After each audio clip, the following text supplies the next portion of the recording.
বন্ধুরা দেখো, আমার এই বুকের মধ্যে কিন্তু আরো অনেক প্রশ্ন আছে, অনেক কথা আছে, অনেক ধিক্কার দিতে ওরা আমার এই বুকের মধ্যে।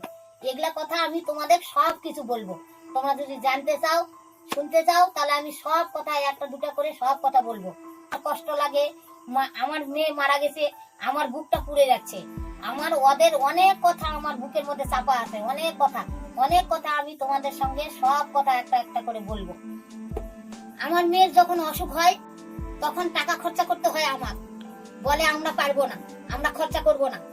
আর যখন আমার মেয়ের অসুখ ভালো হয়ে যায় তখন ওর মেয়ে মারা গেল, শ্রাদ্ধ হতে শান্তি হতে ওই বললিচ্ছে না আমার জামাই যে গয়াত গেছি, মায়াপুর যায় পূজা দিছি আলপনার নামে, যত যা মহাপ্রভুর ভোগ হতে গরু দান যা করার, যত চাদ্দ পিন্ডি যত কাজ করা সব আমার অ্যাকাউন্টে টাকা গেছে, আমি খরচা করেছি।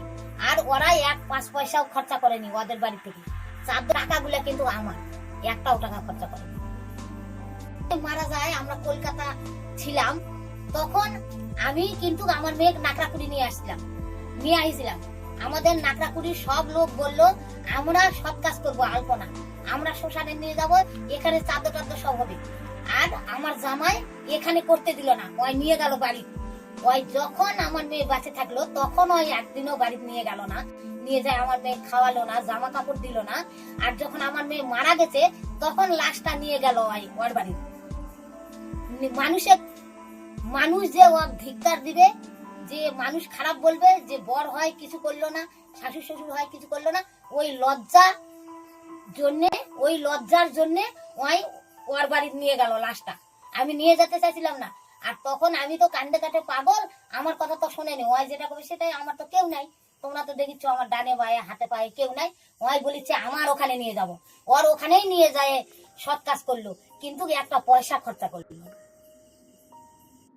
আর একটা বিষয়, আমার মেয়ের যখন অসুখ হয় তখন বালুঘাট একটা জ্যোতিষী আছে, আমি নাম বলে দিচ্ছি, মিঠুন শাস্তি জ্যোতিষী। ওর কাছে আমার মেয়ে আর আমার জামাই গেছিল, আমিও গেছিলাম। এই দেখো আমাকেও আংটি দিতে, যাই হোক আমার আংটির পরে বলবো। আলপনা 2টা পাথর দিছিল, কি পাথর আমি জানি না। আর বলিছিল যে এই পাথর গুলা নিয়ে যায়, সোনা দিয়ে তুমি ডান হাতে না বাঁ হাতে পরো। তখন আলপনা আর আমি যাই বানাতে দিছিলাম। 2টা আংটির দাম 80,000 টাকা হয়েছিল। আমি নিজে যাই কিনেছি 80,000 টাকা দিয়ে। আমার কাছে এখনো কাগজ আছে, আর ওই ব্যাগটা আছে, সব আছে। সেই আংটি নিয়ে ওই কলকাতা আমরা হসপিটাল চলে গেছি। আংটিগুলা যখন মারা যায় তখন আংটিগুলা খুলে জামাই নিয়েছিল, জামাইয়ের পকেটে রাখিছিল। আর আমি তো কান্দে কাটে পাগল, আমি তো কিছু বুঝিনি। তখন জামাইয়ের কাছে আংটিগুলা ছিল। যখন আলপনা নিয়ে যাই আমার জামাইয়ের বাড়ি, তখন আংটিগুলা আমার জামাই ওর মায়ের রাখতে দিছিল, ওই 2টা আংটি। তখন চাদ্দ টাদ্দ হয়ে গেল, খাওয়া দাওয়া সব কমপ্লিট হয়ে গেল। আমরা যখন নাকড়াকুড়ি বাড়িতে আসলাম তখন আমি জামাই বললাম যে মধু তুমি আংটি 2টা নিয়ে আসো, আমার বেটির জিনিস, আমি সোনার মালা বানাবো। আমি বলেছি চালাকি করে হোক যা হোক আমার বেটির জিনিস। আমি বলেছি যে মধু আংটি 2টা নিয়ে আসো, আমি রাখে দেবো। তে বলেছে কি যে ওই 2টা আংটি আমি লকারের মধ্যে রাখে দিব, সারা জীবনের জীবন লকারের মধ্যে থুয়ে লকার বন্ধ করে দিব।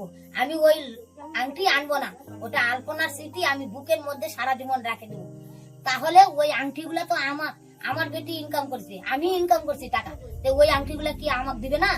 আর এই দেখো এই সোনার আংটিটা তোমাদের যে বলিছে যে আমার শাশুড়ি আমি আংটি কিনে দিছি, এই দেখো এটা সোনার আংটি আমার হাতে থাকা। এই দেখো আমার 20,000 টাকা বিধবা ভাতা আর লক্ষ্মীর ভান্ডার আমরা মা বেটি যাই তুলে নিয়ে আসলাম ব্যাংকের থেকে। আর আমি আলপনা বলেছিলাম, আলপনা এই টাকাগুলা দিয়ে আমি একটা সোনার আংটি নিবো। আলপনা বলেছিল যে মা যখন স্বর্ণকারের কাছে যখন বালুঘাট যাব তখন তোমাকে সোনার আংটি নিয়ে দেবো। বাড়ি নিয়ে যাই টাকাগুলো রাখে, এটা ওটা খরচা করতে করতে টাকাগুলো খরচা হয়ে গেছে। তখন হঠাৎ আলপনার অসুখ বেশি হয়ে গেল, কলকাতা নিয়ে চলে গেলাম।